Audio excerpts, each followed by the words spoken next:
എഡ്യൂക്കേസ്റ്റ് അക്കാദമിയുടെ ഒരു പുതിയ വീഡിയോയിലേക്ക് സ്വാഗതം. ഈ വീഡിയോയിലൂടെ നമ്മൾ നോക്കുന്നത് വളരെ പ്രധാനപ്പെട്ട 50 ചോദ്യങ്ങളുടെ ഒരു മോക്ക് ടെസ്റ്റാണ്. PSCയുടെ ഇനി വരുന്ന പരീക്ഷകൾക്ക് തയ്യാറെടുക്കുന്നവർ തീർച്ചയായും പഠിച്ചിരിക്കേണ്ട ചോദ്യങ്ങളാണ് ഉൾപ്പെടുത്തിയിട്ടുള്ളത്. വീഡിയോ മുഴുവനായിട്ട് കാണാൻ ശ്രമിക്കുക. ചോദ്യങ്ങളിലേക്ക് കടക്കാം. ഇന്ത്യയിൽ തിരഞ്ഞെടുപ്പ് കമ്മീഷൻ രൂപീകരിച്ച വർഷം. ഇന്ത്യയിൽ തിരഞ്ഞെടുപ്പ് കമ്മീഷൻ രൂപീകരിച്ച വർഷം. Option C 1950. 1950 ജനുവരി 25-നാണ് തിരഞ്ഞെടുപ്പ് കമ്മീഷൻ നിലവിൽ വന്നത്. ഈ ദിവസം നമ്മൾ ദേശീയ സമ്മതിദായക ദിനമായിട്ടാണ് ആചരിക്കുന്നത്. ഭരണഘടനയുടെ ഭാഗം 15-ൽ ആർട്ടിക്കിൾ 324 മുതൽ 329 വരെയാണ് ഇതിനെക്കുറിച്ച് പറയുന്നത്. ഒന്നാം പഞ്ചവത്സര പദ്ധതി ആരംഭിച്ച വർഷം. ഒന്നാം പഞ്ചവത്സര പദ്ധതി ആരംഭിച്ച വർഷം. Option B 1951. ഒന്നാം പഞ്ചവത്സര പദ്ധതി 1951-ൽ ആരംഭിച്ച ഈ പദ്ധതി കൃഷിക്ക് മുൻഗണന നൽകിയ ഒന്നായിരുന്നു. ഇത് ഹാരോഡ് ഡോമർ മാതൃക എന്നാണ് അറിയപ്പെടുന്നത്. ഇന്ത്യയിലെ ഏറ്റവും വലിയ സംസ്ഥാനം. ഇന്ത്യയിൽ ഏറ്റവും വലിയ സംസ്ഥാനം വിസ്തീർണത്തിൽ ഏതാണ്? Option D Rajasthan. വിസ്തീർണത്തിൽ ഇന്ത്യയിലെ ഏറ്റവും വലിയ സംസ്ഥാനമാണ് രാജസ്ഥാൻ. ഇന്ത്യയുടെ ആകെ വിസ്തൃതിയുടെ 10.4% ഈ സംസ്ഥാനമാണ്. രാജസ്ഥാൻ കഴിഞ്ഞാൽ അടുത്ത സ്ഥാനങ്ങളിൽ മധ്യപ്രദേശും മഹാരാഷ്ട്രയുമാണ് വരുന്നത്. ലോകത്തിലെ ഏറ്റവും വലിയ ജനാധിപത്യ രാജ്യമേതാണ്? ലോകത്തിലെ ഏറ്റവും വലിയ ജനാധിപത്യ രാജ്യമേതാണ്? Option D India. ലോകത്തിലെ തന്നെ ഏറ്റവും വലിയ ജനാധിപത്യ രാജ്യമാണ് നമ്മുടെ ഇന്ത്യ. ഭരണഘടനാപരമായി ഇന്ത്യ ഒരു യൂണിയൻ ഓഫ് സ്റ്റേറ്റ്സ് ആണ്. ജാലിയൻ വാലാബാഗ് കൂട്ടക്കൊല നടന്ന വർഷം ഏതാണ്? ജാലിയൻ വാലാബാഗ് കൂട്ടക്കൊല നടന്ന വർഷം. Option B 1919. 1919 ഏപ്രിൽ 13-നാണ് ഈ ദുരന്തം നടന്നത്. റൗലറ്റ് ആക്ടിനെതിരെ പ്രതിഷേധിച്ചവർക്ക് നേരെയാണ് വെടിവെപ്പുണ്ടായത്. ഇതിൽ പ്രതിഷേധിച്ച് രവീന്ദ്രനാഥ ടാഗോർ തൻ്റെ നൈറ്റ്ഹുഡ് എന്ന പദവി ഉപേക്ഷിക്കുകയും ചെയ്തിട്ടുണ്ട്. ഇന്ത്യ വിട്ടുപോകാൻ ബ്രിട്ടീഷുകാരോട് ആവശ്യപ്പെട്ട ക്വിറ്റ് ഇന്ത്യ പ്രക്ഷോഭം നടന്ന വർഷം. ക്വിറ്റ് ഇന്ത്യ പ്രക്ഷോഭം നടന്ന വർഷം. Option B 1942. 1942 ഓഗസ്റ്റിലാണ് ക്വിറ്റ് ഇന്ത്യ പ്രക്ഷോഭം നടന്നത്. ഗാന്ധിജി തൻ്റെ വിഖ്യാതമായ പ്രവർത്തിക്കുക അല്ലെങ്കിൽ മരിക്കുക എന്ന ആഹ്വാനം നൽകിയത് ഈ സമരത്തിലാണ്. ഇതിനെ ഓഗസ്റ്റ് വിപ്ലവമെന്നും വിളിക്കാറുണ്ട്. ലോകാരോഗ്യ സംഘടനയുടെ ആസ്ഥാനം എവിടെയാണ്? ലോകാരോഗ്യ സംഘടന WHO ആസ്ഥാനം എവിടെയാണ്? Option C Geneva. സ്വിറ്റ്സർലൻഡിലെ ജനീവയിലാണ് ലോകാരോഗ്യ സംഘടനയുടെ ആസ്ഥാനം. 1948 ഏപ്രിൽ 7-നാണ് ഇത് നിലവിൽ വന്നത്. അതുകൊണ്ടാണ് ഏപ്രിൽ 7 ലോകാരോഗ്യ ദിനമായി ആചരിക്കുന്നത്. അന്താരാഷ്ട്ര വനിതാ ദിനമായി ആചരിക്കുന്നത് എന്നാണ്? അന്താരാഷ്ട്ര വനിതാ ദിനമായി ആചരിക്കുന്നത് എന്നാണ്? Option A March 8.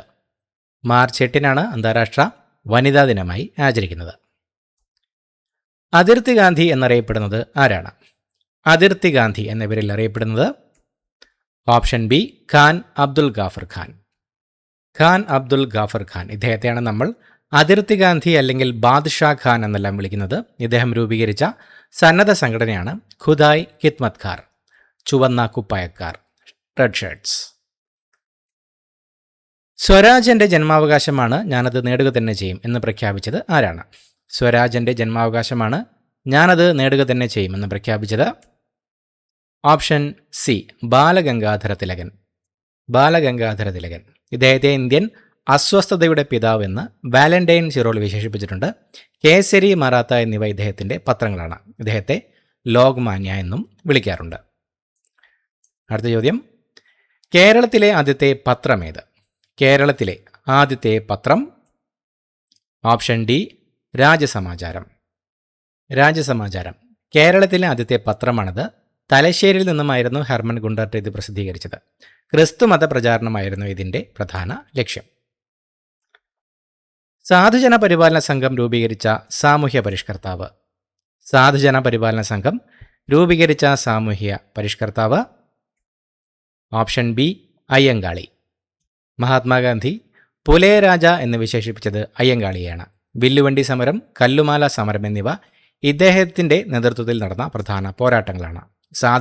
സാധുജന പരിപാലന സംഘം രൂപീകരിച്ചതും അയ്യങ്കാളിയാണ്. ശ്രീനാരായണ ഗുരു ജനിച്ച വർഷം. ശ്രീനാരായണ ഗുരു ജനിച്ച വർഷം ഓപ്ഷൻ ബി 1856. 1856 ചെമ്പഴന്തിയിലെ വയൽവാരം വീട്ടിലാണ് ഗുരു ജനിച്ചത്. 1888 അരുവിപ്പുറം പ്രതിഷ്ഠ ഗുരുവിൻ്റെ ജീവിതത്തിലെ പ്രധാന സംഭവമാണ്. വിറ്റാമിൻ സിയുടെ ശാസ്ത്രീയ നാമം എന്ത്? വിറ്റാമിൻ സിയുടെ ശാസ്ത്രീയ നാമം option C ascorbic acid. Ascorbic acid എന്നതാണ് വിറ്റാമിൻ സിയുടെ ശാസ്ത്രീയ നാമം. ഇതിൻ്റെ കുറവ് മൂലം സ്കർവി എന്ന രോഗമുണ്ടാകുന്നു. ചൂടാക്കുമ്പോൾ നശിച്ചുപോകുന്ന വിറ്റാമിൻ കൂടിയാണ് vitamin C. Malayali memorial Thiruvithamkoor മഹാരാജാവിന് സമർപ്പിച്ച വർഷം. മലയാളി മെമ്മോറിയൽ തിരുവിതാംകൂർ മഹാരാജാവിന് സമർപ്പിച്ച വർഷം option A 1891. Malayali memorial Sreemoolam Thirunal മഹാരാജാവിനാണ് 1891 ഈ നിവേദനം സമർപ്പിച്ചത്. ഇതിന് നേതൃത്വം നൽകിയത് GP പിള്ളയായിരുന്നു. ചട്ടമ്പി സ്വാമികളുടെ സമാധി സ്ഥലം എവിടെയാണ്? ചട്ടമ്പി സ്വാമികളുടെ സമാധി സ്ഥലം എവിടെയാണ്? Option B Panmana. കൊല്ലം ജില്ലയിലെ പന്മനയിലാണ് ചട്ടമ്പി സ്വാമികൾ സമാധിയായത്. അവിടെ അദ്ദേഹത്തിൻ്റെ സ്മരണയ്ക്കായി ബാലഭട്ടാരക ക്ഷേത്രം സ്ഥിതി ചെയ്യുന്നുണ്ട്. കേരളത്തിലെ ആദ്യത്തെ ഗവർണർ ആരായിരുന്നു? കേരളത്തിലെ ആദ്യത്തെ ഗവർണർ ആരായിരുന്നു? Option C B Ramakrishna Rao.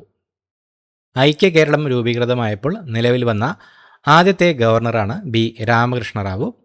Hyderabad സംസ്ഥാനത്തിൻ്റെ അവസാന മുഖ്യമന്ത്രിയും ഇദ്ദേഹമായിരുന്നു. മനുഷ്യ ശരീരത്തിലെ ആകെ അസ്ഥികളുടെ എണ്ണം എത്ര? മനുഷ്യ ശരീരത്തിലെ ആകെ അസ്ഥികളുടെ എണ്ണം ഓപ്ഷൻ ബി 206. ഒരു മുതിർന്ന മനുഷ്യൻ്റെ ശരീരത്തിൽ 206 അസ്ഥികളാണ് ഉണ്ടായിരിക്കുക. എന്നാൽ ജനന സമയത്ത് ഒരു കുട്ടിക്ക് ഏകദേശം 300ഓളം അസ്ഥികൾ ഉണ്ടാകാറുണ്ട്. ആറ്റത്തിൻ്റെ ന്യൂക്ലിയസിൽ അടങ്ങിയിരിക്കുന്ന പ്രധാന കണങ്ങൾ ഏവ? ആറ്റത്തിൻ്റെ ന്യൂക്ലിയസിൽ അടങ്ങിയിരിക്കുന്ന പ്രധാന കണങ്ങൾ ഏതാണ്? Option C proton, neutron. ആറ്റത്തിൻ്റെ ന്യൂക്ലിയസിനുള്ളിൽ കാണപ്പെടുന്ന കണങ്ങളാണ് പ്രോട്ടോണും ന്യൂട്രോണും. പ്രോട്ടോണിനും ന്യൂട്രോണിനും കൂടി പറയുന്ന പൊതുവായ പേരാണ് ന്യൂക്ലിയോണുകൾ. ഇതിൽ പ്രോട്ടോണിന് പോസിറ്റീവ് ചാർജാണ് ഉള്ളത്. പ്രോട്ടോൺ കണ്ടെത്തിയത് ഏണസ്റ്റ് റുദർഫോർഡും ന്യൂട്രോൺ കണ്ടെത്തിയത് ജെയിംസ് ചാഡ്വിക്കുമാണ്. കേരളത്തിലെ ആദ്യത്തെ ജലവൈദ്യുത പദ്ധതി ഏതാണ്? കേരളത്തിലെ ആദ്യത്തെ ജലവൈദ്യുത പദ്ധതി ഏതാണ്? Option B Pallivasal. ഇടുക്കിയിലെ പള്ളിവാസൽ കേരളത്തിലെ ആദ്യത്തെ ജലവൈദ്യുത പദ്ധതിയാണിത്. ഇടുക്കിയിലെ മുതിരപ്പുഴയാറിലാണ് ഇത് സ്ഥിതി ചെയ്യുന്നത്. ശ്രീചിത്ര തിരുനാളിൻ്റെ കാലത്താണ് ഇത് ആരംഭിച്ചത്. ഏത് നദിയുടെ തീരത്താണ് താജ്മഹൽ സ്ഥിതി ചെയ്യുന്നത്? ഏത് നദിയുടെ തീരത്താണ് താജ്മഹൽ സ്ഥിതി ചെയ്യുന്നത്? Option C Yamuna. യമുന നദീതീരത്താണ് താജ്മഹൽ സ്ഥിതി ചെയ്യുന്നത്. ഗംഗയുടെ ഏറ്റവും നീളമേറിയതും രണ്ടാമത്തെ വലിയ പോഷക നദിയുമാണ് യമുന. G20 ഉച്ചകോടി 2025 നടന്നത് എവിടെയാണ്? 2025 G20 ഉച്ചകോടി നടന്നത് ഓപ്ഷൻ ഡി ദക്ഷിണാഫ്രിക്ക. ദക്ഷിണാഫ്രിക്കയിലെ ജോഹന്നസ്ബർഗിൽ വെച്ചായിരുന്നു 2025 G20 ഉച്ചകോടി നടന്നത്. 2023 ഇന്ത്യയായിരുന്നു G20 ഉച്ചകോടിക്ക് ആതിഥേയത്വം വഹിച്ചത്. ചിൽക്ക തടാകം ഏത് സംസ്ഥാനത്താണ് സ്ഥിതി ചെയ്യുന്നത്? ചിൽക്ക തടാകം ഏത് സംസ്ഥാനത്താണ് സ്ഥിതി ചെയ്യുന്നത്? Option C Odisha. ഇന്ത്യയിലെ ഏറ്റവും വലിയ ഉപ്പുവെള്ള തടാകമായ ചിൽക്ക ഒഡീഷയിലാണ്. ഏഷ്യയിലെ തന്നെ ഏറ്റവും വലിയ ലഗൂൺ കൂടിയാണ് ചിൽക്ക. പൊതുമേഖലയിലെ ഇന്ത്യയിലെ ഏറ്റവും വലിയ ഇരുമ്പുരുക്ക് വ്യവസായശാല എവിടെയാണ് സ്ഥിതി ചെയ്യുന്നത്? പൊതുമേഖലയിലെ ഇന്ത്യയിലെ ഏറ്റവും വലിയ ഇരുമ്പുരുക്ക് വ്യവസായശാല എവിടെയാണ് സ്ഥിതി ചെയ്യുന്നത്? Option D Bhilai. പൊതുമേഖലയിലെ ഇന്ത്യയിലെ ഏറ്റവും വലിയ ഇരുമ്പുരുക്ക് വ്യവസായശാലയാണ് ഭിലായ്. ഛത്തീസ്ഗഡിൽ സ്ഥിതി ചെയ്യുന്ന ഈ പ്ലാന്റ് സോവിയറ്റ് യൂണിയന്റെ സഹായത്തോടെയാണ് നിർമ്മിച്ചത്. മഗ്സസെ പുരസ്കാരം നേടിയ ആദ്യ മലയാളി ആര്? മഗ്സസെ പുരസ്കാരം നേടിയ ആദ്യ മലയാളി ഓപ്ഷൻ എ വർഗീസ് കുര്യൻ. വർഗീസ് കുര്യൻ. ഇദ്ദേഹമാണ് ഇന്ത്യയിലെ ധവള വിപ്ലവത്തിൻ്റെ പിതാവ് എന്നറിയപ്പെടുന്നത്. മഗ്സസെ പുരസ്കാരം നേടിയ ആദ്യ മലയാളിയായ ഇദ്ദേഹത്തിൻ്റെ ജന്മദിനമായ നവംബർ 26 ദേശീയ പാൽ ദിനമായിട്ട് ആഘോഷിക്കുന്നത്. ഇന്ത്യൻ ഭരണഘടന നിലവിൽ വന്ന വർഷം. ഇന്ത്യൻ ഭരണഘടന നിലവിൽ വന്ന വർഷം. ഓപ്ഷൻ സി 1950 ജനുവരി 26. 1950 ജനുവരി 26 ഈ ദിവസമാണ് ഇന്ത്യ ഒരു റിപ്പബ്ലിക്കായി മാറിയത്. ഭരണഘടന അംഗീകരിച്ചത് 1949 നവംബർ 26 അത് നടപ്പിലാക്കിയത് 1950 ജനുവരി 26 കേരളത്തിലെ ഏറ്റവും നീളം കൂടിയ റെയിൽവേ പ്ലാറ്റ്ഫോം എവിടെയാണ്? കേരളത്തിലെ ഏറ്റവും നീളം കൂടിയ റെയിൽവേ പ്ലാറ്റ്ഫോം എവിടെയാണ്? ഓപ്ഷൻ ഡി കൊല്ലം ജംഗ്ഷൻ. കേരളത്തിലെ ഏറ്റവും നീളം കൂടിയ റെയിൽവേ പ്ലാറ്റ്ഫോം കൊല്ലം ജംഗ്ഷനിലാണ്. ലോകത്തിലെ ഏറ്റവും നീളം കൂടിയ മൂന്നാമത്തെ റെയിൽവേ പ്ലാറ്റ്ഫോമാണ് ഇപ്പോൾ കൊല്ലം ജംഗ്ഷൻ. മുമ്പ് ഏറ്റവും നീളം കൂടിയ രണ്ടാമത്തെ പ്ലാറ്റ്ഫോം ആയിരുന്നു. ഇപ്പോൾ രണ്ടാം സ്ഥാനത്ത് ഉത്തർപ്രദേശിലെ ഗോരഖ്പൂർ ജംഗ്ഷനാണ്. ഒന്നാം സ്ഥാനത്ത് കർണാടകയിലെ ഹുബ്ബള്ളി ജംഗ്ഷനും. ബംഗാൾ വിഭജനം നടന്ന വർഷം. ബംഗാൾ വിഭജനം നടന്ന വർഷം 1905. 1905 ബംഗാൾ വിഭജനം നടന്നത്. കഴ്സൺ പ്രഭുവാണ് ബംഗാൾ വിഭജനത്തിന് ഉത്തരവിട്ടത്. ഇതിനെതിരെയാണ് പിന്നീട് സ്വദേശി പ്രസ്ഥാനം ആരംഭിച്ചത്. ശബ്ദത്തിൻ്റെ വേഗത ഏറ്റവും കൂടുതലുള്ള മാധ്യമം ഏതാണ്? ശബ്ദത്തിൻ്റെ വേഗത ഏറ്റവും കൂടുതലുള്ള മാധ്യമം. ഓപ്ഷൻ ഡി ഖരം. ശബ്ദം ഏറ്റവും വേഗത്തിൽ സഞ്ചരിക്കുന്നത് ഖര പദാർത്ഥങ്ങളിലൂടെയാണ്. എന്നാൽ ശൂന്യതയിൽ ശബ്ദത്തിന് സഞ്ചരിക്കാൻ കഴിയില്ല. ഗുരുവായൂർ സത്യാഗ്രഹം നടന്ന വർഷം. ഗുരുവായൂർ സത്യാഗ്രഹം നടന്ന വർഷം. Option B 1931. 1931 ഗുരുവായൂർ സത്യാഗ്രഹം നടന്നത്. ഈ സമരത്തിൻ്റെ വോളണ്ടിയർ ക്യാപ്റ്റൻ AK ഗോപാലനായിരുന്നു. ഇതിന് നേതൃത്വം നൽകിയത് K കേളപ്പനുമായിരുന്നു. ഇന്ത്യയിലെ പരമോന്നത സാഹിത്യ പുരസ്കാരം ഏതാണ്? ഇന്ത്യയിലെ പരമോന്നത സാഹിത്യ പുരസ്കാരം. ഓപ്ഷൻ ഡി ജ്ഞാനപീഠം പുരസ്കാരം. ഇന്ത്യയിലെ പരമോന്നത സാഹിത്യ പുരസ്കാരം ജ്ഞാനപീഠ പുരസ്കാരമാണ്. ഭരണഘടനയുടെ 8ാം ഷെഡ്യൂളിലുള്ള 22 ഭാഷകളിലെ കൃതികൾക്കാണ് ഇത് നൽകുന്നത്. ആദ്യമായി ജ്ഞാനപീഠം ലഭിച്ച വനിത ആശാപൂർണ ദേവിയാണ്. കേരള പോലീസിൻ്റെ ഔദ്യോഗിക മൊബൈൽ ആപ്പ് ഏതാണ്? കേരള പോലീസിൻ്റെ ഔദ്യോഗിക mobile app. Option B Pol app. Pol ആപ്പാണ് കേരള പോലീസിൻ്റെ ഔദ്യോഗിക മൊബൈൽ ആപ്പ്. തിരുവിതാംകൂർ സർവകലാശാല സ്ഥാപിച്ച ഭരണാധികാരി. തിരുവിതാംകൂർ സർവകലാശാല, ഇപ്പോഴത്തെ കേരള സർവകലാശാല സ്ഥാപിച്ച ഭരണാധികാരി ആരാണ്? Option D Shri Chithira Thirunal Balarama Varma. ശ്രീ ചിത്തിര തിരുനാൾ ബാലരാമവർമ്മ ഇദ്ദേഹമാണ് 1937 തിരുവിതാംകൂർ സർവകലാശാല സ്ഥാപിച്ചത്. ക്ഷേത്രപ്രവേശന വിളംബരം 1936 നടത്തിയതും ഇദ്ദേഹമാണ്. ലോകത്തിലെ ഏറ്റവും വലിയ ഭൂഖണ്ഡം ഏതാണ്? ലോകത്തിലെ ഏറ്റവും വലിയ ഭൂഖണ്ഡം. Option D Asia. ഏഷ്യയാണ് ലോകത്തിലെ ഏറ്റവും വലിയ ഭൂഖണ്ഡം.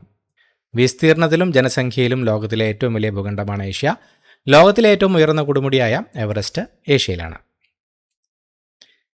സിയാച്ചിൻ ഗ്ലേസിയർ സ്ഥിതി ചെയ്യുന്നത് ഏത് പർവ്വതനിരയിലാണ്? സിയാച്ചിൻ ഗ്ലേസിയർ സ്ഥിതി ചെയ്യുന്നത് ഏത് പർവ്വതനിരയിലാണ്? Option B Karakoram. ലോകത്തിലെ ഏറ്റവും ഉയരത്തിലുള്ള യുദ്ധക്കളമായ സിയാച്ചിൻ ഗ്ലേസിയർ സ്ഥിതി ചെയ്യുന്നത് കാരക്കോറം പർവ്വതനിരയിലാണ്. കമ്പ്യൂട്ടറിൻ്റെ പിതാവ് എന്നറിയപ്പെടുന്നത് ആരെയാണ്? കമ്പ്യൂട്ടറിൻ്റെ പിതാവ് എന്നറിയപ്പെടുന്നത് option C Charles Babbage. Charles Babbage കമ്പ്യൂട്ടറിൻ്റെ പിതാവ് എന്നറിയപ്പെടുന്ന ഇദ്ദേഹം രൂപകൽപ്പന ചെയ്ത അനലിറ്റിക്കൽ എഞ്ചിനാണ് ആധുനിക കമ്പ്യൂട്ടറുകളുടെ അടിസ്ഥാനം. ഇന്ത്യയിൽ ഏറ്റവും കൂടുതൽ കാടുകളുള്ള സംസ്ഥാനം ഏതാണ്? ഇന്ത്യയിൽ ഏറ്റവും കൂടുതൽ കാടുകളുള്ള സംസ്ഥാനം ഏതാണ്? Option C Madhya Pradesh. മധ്യപ്രദേശ് ഇന്ത്യയിലെ ഏറ്റവും കൂടുതൽ വനപ്രദേശമുള്ള സംസ്ഥാനമാണ് മധ്യപ്രദേശ്. എന്നാൽ വനവിസ്തൃതി ശതമാനാടിസ്ഥാനത്തിൽ കൂടുതൽ മിസോറാമിലാണ്. മിസോറാം. പ്രകാശ സംശ്ലേഷണ സമയത്ത് സസ്യങ്ങൾ പുറത്തുവിടുന്ന വാതകം ഏതാണ്? പ്രകാശ സംശ്ലേഷണ സമയത്ത് സസ്യങ്ങൾ പുറത്തുവിടുന്ന വാതകം ഓപ്ഷൻ സി ഓക്സിജൻ. പ്രകാശ സംശ്ലേഷണ സമയത്ത് സസ്യങ്ങൾ പുറത്തുവിടുന്ന വാതകമാണ് ഓക്സിജൻ. ഇതിനായി സസ്യങ്ങൾ സൂര്യപ്രകാശവും ഹരിതകവും ഉപയോഗിക്കുന്നു. ഭരണഘടനാ നിർമ്മാണ സഭയുടെ അധ്യക്ഷൻ ആരായിരുന്നു? ഭരണഘടനാ നിർമ്മാണ സഭയുടെ അധ്യക്ഷൻ ആരായിരുന്നു? Option C doctor Rajendra Prasad. ഭരണഘടനാ നിർമ്മാണ സഭയുടെ സ്ഥിരം അധ്യക്ഷനായിരുന്നു ഡോക്ടർ രാജേന്ദ്ര പ്രസാദ്. സ്വതന്ത്ര ഇന്ത്യയുടെ ആദ്യത്തെ പ്രസിഡന്റും ഇദ്ദേഹമാണ്. സ്വതന്ത്ര ഇന്ത്യയുടെ ആദ്യത്തെ ഗവർണർ ജനറൽ ആരായിരുന്നു? സ്വതന്ത്ര ഇന്ത്യയുടെ ആദ്യത്തെ ഗവർണർ ജനറൽ ആരായിരുന്നു? ഓപ്ഷൻ ബി മൗണ്ട് ബാറ്റൻ പ്രഭു. സ്വതന്ത്ര ഇന്ത്യയുടെ ആദ്യ ഗവർണർ ജനറലായിരുന്നു മൗണ്ട് ബാറ്റൻ പ്രഭു. ഇദ്ദേഹത്തിന് ശേഷം ഈ പദവിയിലെത്തിയ ഏക ഇന്ത്യക്കാരൻ സി രാജഗോപാലാചാരിയാണ്. ഇടമലയാർ അണക്കെട്ട് ഏത് നദിയിലാണ് സ്ഥിതി ചെയ്യുന്നത്? ഇടമലയാർ അണക്കെട്ട് ഏത് നദിയിലാണ് സ്ഥിതി ചെയ്യുന്നത്? Option D Periyar. കേരളത്തിലെ ഏറ്റവും നീളം കൂടിയ നദിയായ പെരിയാറിലാണ് ഇടമലയാർ അണക്കെട്ട് സ്ഥിതി ചെയ്യുന്നത്. എറണാകുളം ജില്ലയിലെ പ്രധാന ജലവൈദ്യുത പദ്ധതി കൂടിയാണ് ഇത്. കേരള കാളിദാസൻ എന്നറിയപ്പെടുന്നത് ആരാണ്? കേരള കാളിദാസൻ എന്നറിയപ്പെടുന്നത് ആരാണ്? ഓപ്ഷൻ സി കേരളവർമ്മ വലിയ കോയിത്തമ്പുരാൻ. കേരളവർമ്മ വലിയ കോയിത്തമ്പുരാനാണ് കേരള കാളിദാസൻ എന്നറിയപ്പെടുന്നത്. അഭിജ്ഞാന ശാകുന്തളം ആദ്യമായി മലയാളത്തിലേക്ക് തർജ്ജമ ചെയ്തത് ഇദ്ദേഹമാണ്. അതുകൊണ്ടാണ് ഇദ്ദേഹത്തെ കേരള കാളിദാസൻ എന്ന് വിളിക്കുന്നത്. ഇന്ത്യയിലെ ഏറ്റവും വലിയ അണക്കെട്ട്, ഉയരത്തിൽ ഇന്ത്യയിലെ ഏറ്റവും വലിയ അണക്കെട്ട് ഏതാണ്? ഓപ്ഷൻ ഡി തെഹ്രി അണക്കെട്ട്. ഉത്തരാഖണ്ഡിലെ ഭാഗീരഥി നദിയിൽ സ്ഥിതി ചെയ്യുന്ന തെഹ്രി അണക്കെട്ടാണ് ഇന്ത്യയിലെ ഏറ്റവും ഉയരമുള്ള അണക്കെട്ട്. തട്ടേക്കാട് പക്ഷിസങ്കേതം സ്ഥിതി ചെയ്യുന്ന ജില്ല ഏതാണ്? തട്ടേക്കാട് പക്ഷിസങ്കേതം സ്ഥിതി ചെയ്യുന്ന ജില്ല ഓപ്ഷൻ സി എറണാകുളം. തട്ടേക്കാട് പക്ഷിസങ്കേതം എറണാകുളം ജില്ലയിലാണ് സ്ഥിതി ചെയ്യുന്നത്. പക്ഷിശാസ്ത്രജ്ഞനായ ഡോക്ടർ സലിം അലിയുടെ പേരിൽ അറിയപ്പെടുന്നതും തട്ടേക്കാട് പക്ഷിസങ്കേതമാണ്. കേരളത്തിൽ ആദ്യത്തെ ജ്ഞാനപീഠ പുരസ്കാര ജേതാവ് ആരാണ്? കേരളത്തിൽ ആദ്യത്തെ ജ്ഞാനപീഠ പുരസ്കാര ജേതാവ് ആരാണ്? Option B G Sankarakurup. ആദ്യത്തെ ജ്ഞാനപീഠ പുരസ്കാര ജേതാവാണ് ജി ശങ്കരക്കുറുപ്പ്. 1965 ഇദ്ദേഹത്തിന് ആദ്യത്തെ ജ്ഞാനപീഠം ലഭിച്ചത്. ഇദ്ദേഹത്തിൻ്റെ ഓടക്കുഴൽ എന്ന കൃതിക്കായിരുന്നു ഈ അംഗീകാരം. മലയാളത്തിൽ ആദ്യത്തെ ലക്ഷണമൊത്ത നോവൽ ഏതാണ്?